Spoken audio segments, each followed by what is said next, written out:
G'day folks, and welcome to Gormo's Shed. This week we're looking at this little Bachmann 20-ton towed van.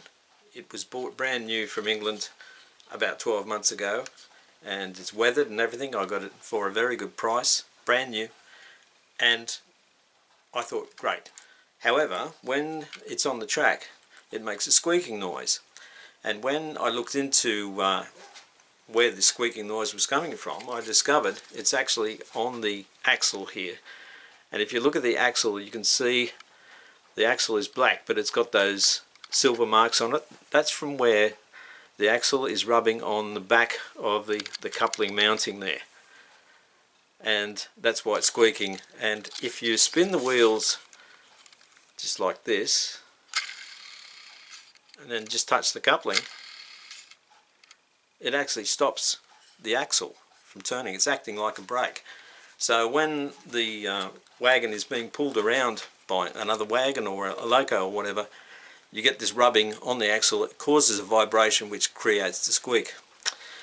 So what we're going to do is take the axles out, take the wheels out, take the couplings off, and have a look at it and see if I can just remount the coupling mount and move it away from the axle. I don't really want to start cutting anything, so we'll see how that goes. Okay folks, I've just popped the axle out, and then the coupling literally just pops out of that slot there that you can see.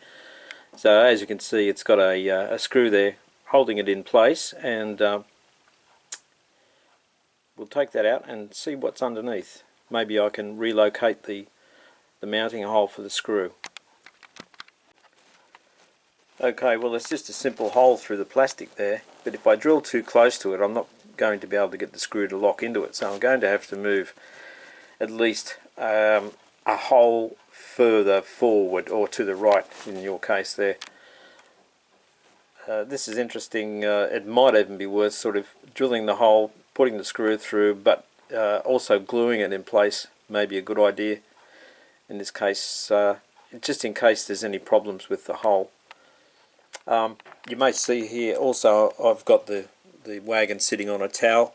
If you've got small bits and pieces laying around, working on a towel is not a bad idea, because the bits and pieces don't roll away or fall off the table or anything like that, so it just helps to keep everything together. Okay, I've got that hole done folks, and hopefully that'll work. It's more of a slot now than a hole, but I've drilled it undersized so the screw can actually bite into it, and the idea is to put the screw through the mounting and then push the whole lot forward and then lock it down. And I want to finish the coupling mount somewhere near the end of the can we see that?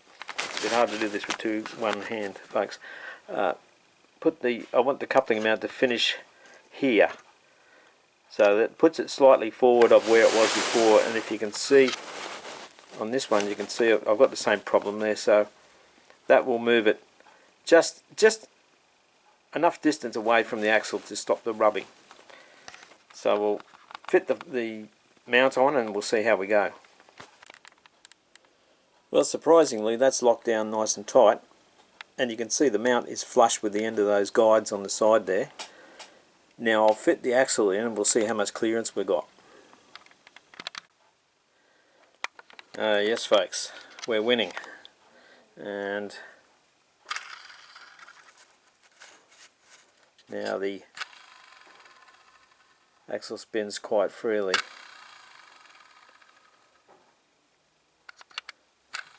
Which is good. Right, I'm just about to do the other one now, and you can see what I was talking about, those guides. When I drill the new hole, the mount will be actually up flush with the end of those guides on the side there. So we'll do this one now as well. Okay, that's the second one refitted, and plenty of clearance there now on the axles. So the next thing is to give it a run, so we'll do that and see how we go. Okay, previously, before I modified the couplings on the wagon here, if I pushed it by hand it wouldn't go very far at all, but we'll see how it goes this time. Not too bad. That wasn't a very good push actually, but we'll try it again. Yeah, not sensational, but that's a lot better than what it was before. And we'll try it the other way.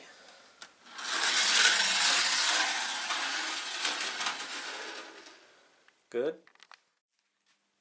Okay, now we'll try it on a train. I've got it connected up to this goods train here, and we'll see how it goes.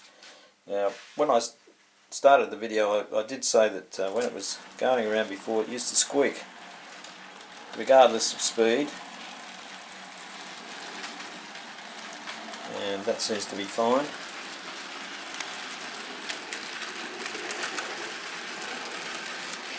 Yep.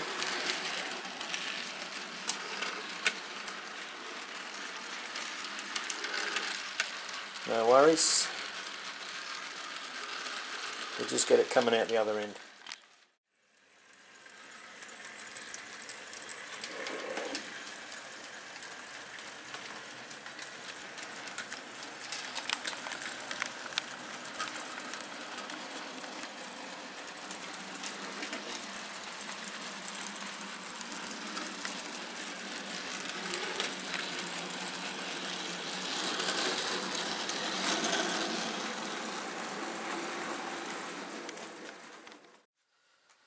Well folks, I think a satisfactory result there, but unfortunately I'm still not happy about buying a brand new item like this, and I have to do some work on it to modify it to get it to run properly. Not good enough really, so I think Bachmann needs to look at their quality control and maybe have some in-house testing to make sure these products do actually work properly. Okay, that's all folks, I'll see you next week. Cheers, Gormo.